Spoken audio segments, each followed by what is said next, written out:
അതെ, ഇന്ന് നമുക്ക് കുറച്ച് ജംബോ ഷ്രിംപ് കിട്ടിയിട്ടുണ്ട്. ഇതിൻ്റെ വലിപ്പം കണ്ടില്ലേ, നല്ല വലുതാണ്. അപ്പം നമ്മൾ ഇന്ന് ഇതുകൊണ്ട് ഒരു മെക്സിക്കൻ ഫുഡാണ് ഉണ്ടാക്കാൻ പോകുന്നത്, ഷ്രിംപ് ടാക്കോസ്. അപ്പം നിങ്ങൾക്ക് ഇതിൻ്റെ പ്രോസസ്സ് ഞാൻ കാണിച്ചു തരാം, വളരെ ഈസിയാണ്. അപ്പം ലെറ്റ്സ് മേക്ക് ഇറ്റ്. ഒരു പാൻ അടുപ്പത്ത് വെച്ച് കുറച്ച് ഒലിവ് ഓയിൽ അല്ലെങ്കിൽ ഏതെങ്കിലും റിഫൈൻഡ് ഓയിൽ ഒഴിച്ച് അത് ചൂടാകുമ്പോഴേക്കും കുറച്ച് പെപ്പർ ഫ്ലേക്സ് അല്ലെങ്കിൽ ചതച്ച മുളക് ആഡ് ചെയ്യുക. അതൊന്ന് കുറച്ചൊന്ന് ഫ്രൈ ആയി വരുമ്പോഴേക്കും ഗാർലിക് ചോപ്പ് ചെയ്തുകൊണ്ടെങ്കിൽ ഈ സമയത്ത് ഉപയോഗിക്കാം, ഫ്രഷ് ഗാർലിക്. അതൊന്ന് കുക്കായി വരുമ്പോഴത്തേക്കും നമുക്ക് ഈ ഷ്രിംപ് ഇട്ട് ഷാലോ ഫ്രൈ ചെയ്തെടുക്കാം.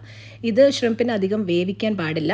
അപ്പം നമ്മൾ ഓരോ സൈഡും ഏകദേശം 1 or 2 മിനിറ്റ്സ് ഫ്രൈ ചെയ്തതിന് ശേഷം തിരിച്ചിടുക. ഇപ്പോൾ ഒരു ഓറഞ്ച് കളർ വന്നിട്ടുണ്ട്. അപ്പോൾ ഇത് മൊത്തത്തിൽ ഒരു 5 മിനിറ്റ്സേ വേവിക്കാൻ പാടുള്ളൂ. ഇപ്പം നിങ്ങൾ ഗാർലിക് പൗഡർ ഉപയോഗിക്കുന്നുണ്ടെങ്കിൽ ഈ സമയത്ത് നിങ്ങൾക്ക് ആഡ് ചെയ്യുക, അത് കുക്ക് ചെയ്ത് വരുമ്പോഴത്തേക്കിനും ആഡ് ചെയ്യാം. അപ്പോൾ ഇനി ഞാൻ ഇതിനകത്തേക്ക് കുറച്ച് ടാക്കോ പൗഡറാണ് ഉപയോഗിച്ചിരിക്കുന്നത്. അപ്പം ഇത് നിങ്ങൾക്കില്ലെന്നുണ്ടെങ്കിൽ കുറച്ച് കളറുള്ള മുളക് പൊടിയും ജീരകപ്പൊടിയും ആഡ് ചെയ്യാം. അതാണ് അതിൻ്റെ മെയിൻ ഇൻഗ്രീഡിയൻറ്റ്.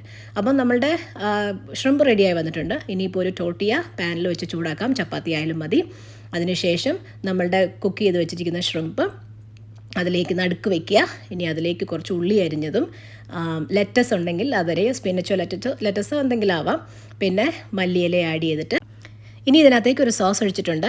നിങ്ങൾക്ക് മയോയിൽ എരിവുള്ള മുളക് പൊടി ചേർത്ത് അത് മിക്സ് ചെയ്ത് ആഡ് ചെയ്യാവുന്നതുമാണ്. അങ്ങനെ നമ്മുടെ ഷ്രിംപ് ടാക്കോസ് ഇവിടെ റെഡി ആയിട്ടുണ്ട്.